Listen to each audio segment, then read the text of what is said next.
జిల్లెలమూడి అమ్మ ఫస్ట్ తరపు నుండి అందుకనే 5 నిమిషాలు లాగేక జిల్లెలమూడి అమ్మ చాలా మందికి చాలా ఆరాధ్య దైవం, అవునా కదా? చెప్పలకొండ జిల్లెలమూడి అమ్మగారికి, జిల్లెలమూడి అమ్మగారి చేతుల మీదుగా పెళ్లి చేసుకున్న వ్యక్తి. సో వారు జిల్లెలమూడి అమ్మ ఆశ్రమం నుంచి ఒక అద్భుతమైన ప్రాజెక్ట్ నడుపుతున్నారు. 10వ తరగతి తర్వాత చదువుకునే పిల్లలందరికీ ఉచితంగా వారు ఆ సంస్థ నుంచి వాళ్ళు చదివిస్తున్నారు. విత్ ఫుడ్ తో అంతా ఉచితంగా చేస్తున్నారు. దాని డీటెయిల్స్ కూడా వారు చెప్తారు.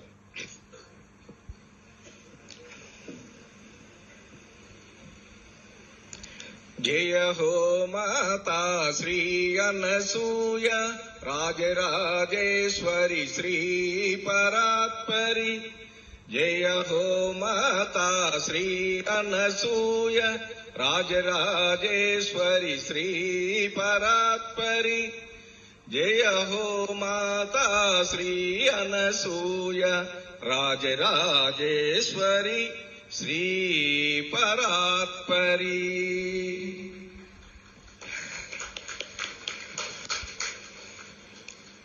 జిల్లెలమూడి అమ్మవారు అంటే దాదాపుగా పూర్వం వయస్సు అంటే ఒక 50 సంవత్సరాల క్రితం 30 సంవత్సరాల క్రితం ఉన్నటువంటి అందరికీ కూడా అమ్మంటే తెలుసు.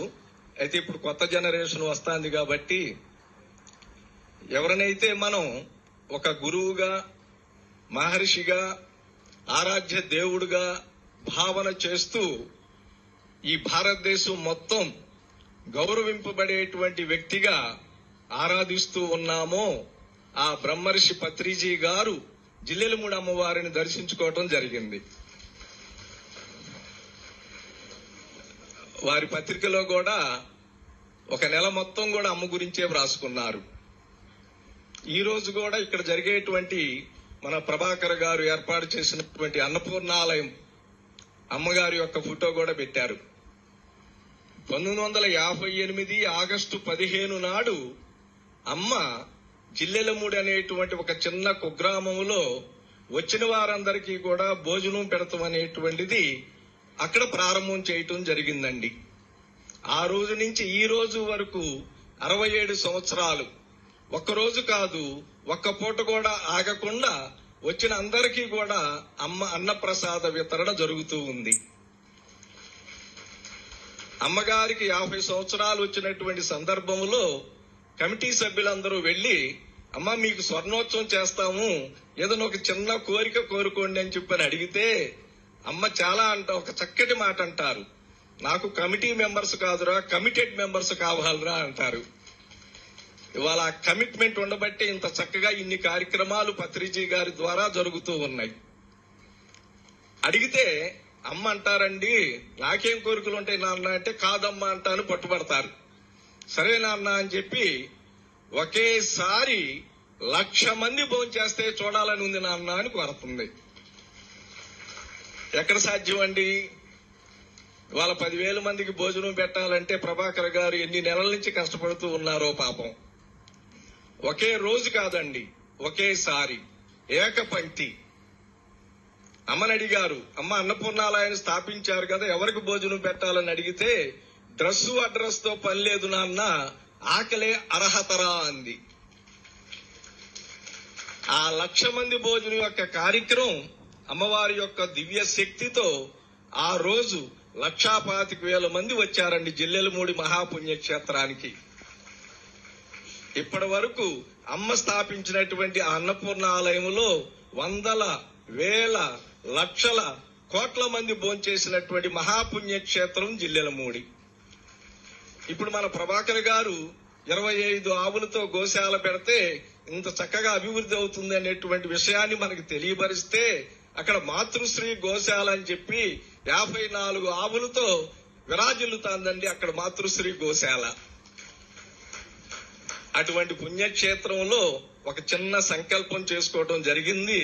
దానికి అనుగుణంగానే నన్ను పిలవటం జరిగింది. ఆ మహాపుణ్యక్షేత్రంలో మేము అంటే ఇక్కడ మనం కాదు కర్తలం, కానీ వ్యవహారికంగా చెప్పుకోవాలి కాబట్టి చక్కటి పిరమిడ్ నిర్మాణం చేయాలనేటువంటిది ఒక సంకల్పం చేయటం జరిగిందండి. దానికి మీ అందరి యొక్క సహకారం కావాలని కోరుకుంటూ పరమ అద్వైతం అంటే అమ్మ చాలా సింపుల్ గా 2 మాటల్లో చెప్పారండి. అమ్మని అడిగారు, అమ్మ కళ్యాణం అంటే ఏంటమ్మా అని అడిగారు. మనం పెళ్లి చేసుకోవటం అంటే తాళి కట్టి ఇంటికి తీసుకొచ్చుకోవడం అనుకుంటున్నాం. అమ్మ చాలా చక్కగా చెప్పిన మాట, 2 విభిన్న మనస్తత్వాలు కలయకే కళ్యాణము నాన్న. ఆ రోజుల్లో తెరచల్లా తీసే వరకు కూడా ఆ వధువు వరుడు యొక్క భావాలు తెలిసేవి కాదు. కాబట్టి అంతమంది ఆశీస్సులు కావాలి కాబట్టే వివాహ సమయంలో వందల వేల సంఖ్యలో మనం బంధుమిత్రులను కేకేసి వారి ఆశీస్సులు తీసుకుంటున్నాం. అమ్మని అడిగారు, అమ్మ భార్య అంటే ఎవరమ్మా అని అడిగారు. చాలా సింపుల్ వర్డ్స్ అండి.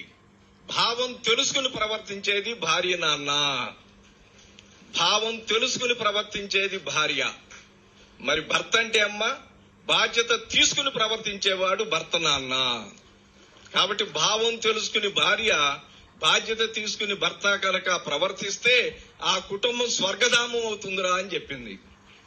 ఇప్పుడు మనకి 100కి 1000 పాళ్లు ప్రభాకర్ గారు దంపతులు ఆ భావం తెలుసుకుని వారు, బాధ్యత తీసుకుని వీరు ఉండబట్టే మనందరం చక్కగా ఈ సంక్రాంతి సంబరాలు చేసుకోవటానికి మంచి అవకాశం కుదిరింది. జిల్లెలమూడిలో మగవాళ్ళని అన్నయ్య గారు, ఆడవాళ్ళని అక్కయ్య గారు అంటారు. ఒక్క నిమిషం అయిపోయిందండి. ఒక అక్కయ్య గారు వచ్చి, అమ్మ అందరిలో పరమాత్మ ఉన్నాడు అని చెప్పని అడుగుతున్నారు కదా, అంటున్నారు కదా, ఆ పరమాత్మ ఉన్నాడు అనేటువంటి భావం నాకు కలగాలి అంటే నన్ను ఏ సాధన చేయమంటావు అమ్మని అడుగుతుంది. చాలా పెద్ద ప్రశ్న అండి ఇది. మనందరం ఆత్మస్వరూపులు అంటున్నాం, కానీ భావం నిలబడతల సమయం వచ్చినప్పుడు మరి అమ్మ చెప్పాలి. పరమ వేదాంత సారం అంతా దాంట్లోనే ఉంది. వేదాంతం చెప్తే అర్థం కాదు. అమ్మని అడిగారు, వేదాంతం అంటే ఏంటమ్మా అంటే, చెప్పేవాడికి వినేవాడికి అర్థం కాందే వేదాంతం నాన్న అంది. చెప్పేవాడికి వినేవాడికి అర్థం కాందే వేదాంతం. అయితే అమ్మ ఒక చిన్న మాటతో చెప్పారండి, ఏమీ లేదే, నీ కూతుర్ని కోడల్ని సమానంగా చూసుకో, అందరిలో వాడే ఉన్నాడు అర్థమవుతుంది పొమ్మంది. ఆడవాళ్ళు ఎవరు చప్పట్లు కొడతల్లా. అంత అద్వైత సారాన్ని అంత చిన్న చిన్న మాటలతో చెప్పినటువంటి పుణ్యక్షేత్రంలో ఒక పత్రిజీ గారి యొక్క అనుగ్రహంతో ఒక పిరమిడ్ నిర్మాణం జరగాలని కోరుకుంటూ అక్కడ ఒక కాలేజీ కూడా ఏర్పాటు చేసిందండి అమ్మ. 10th క్లాస్ పాస్ అయి వస్తే 5 సంవత్సరాలు ఉచితంగా విద్యండి. కాబట్టి మీలో ఎవరికన్నా అవకాశం ఉన్నటువంటి పిల్లలు చదువుకోలే అంటే చదువు ఆసక్తి ఉండి ఫీజు కట్టలేని పరిస్థితి కనుక ఉంటే జిల్లెలమూడి పంపించండి. 5 సంవత్సరాలు చక్కగా తయారు చేసి పంపిస్తాం. జై హో మాత. Thank you sir. శ్రీమన్నారాయణ గారు ఇదే ఆశ్రమంలో త్రిపుర గారు కూడా అక్కడ చదివారంట. ఒకసారి వారి పరిచయం కూడా. అదేవిధంగా లక్ష్మీ మేడం కూడా జిల్లెలమూడి అమ్మగారు అంటే చాలా ఇష్టం. ఎప్పుడైనా కానీ అన్నప్రసాదం ఎక్కడ జరిగిందంటే జిల్లెలమూడి అమ్మవారి గురించి చెప్తుంటారు. నిజంగా జిల్లెలమూడి అమ్మవారి గురించి చాలా మందికి తెలియదు. తెలిసిన వాళ్ళు ఎవరు వదులుకోరు. ఒకసారి గట్టి క్లాప్స్ అండి వీళ్ళందరికీ కూడా. అదేవిధంగా గట్టిగా చెప్పండి.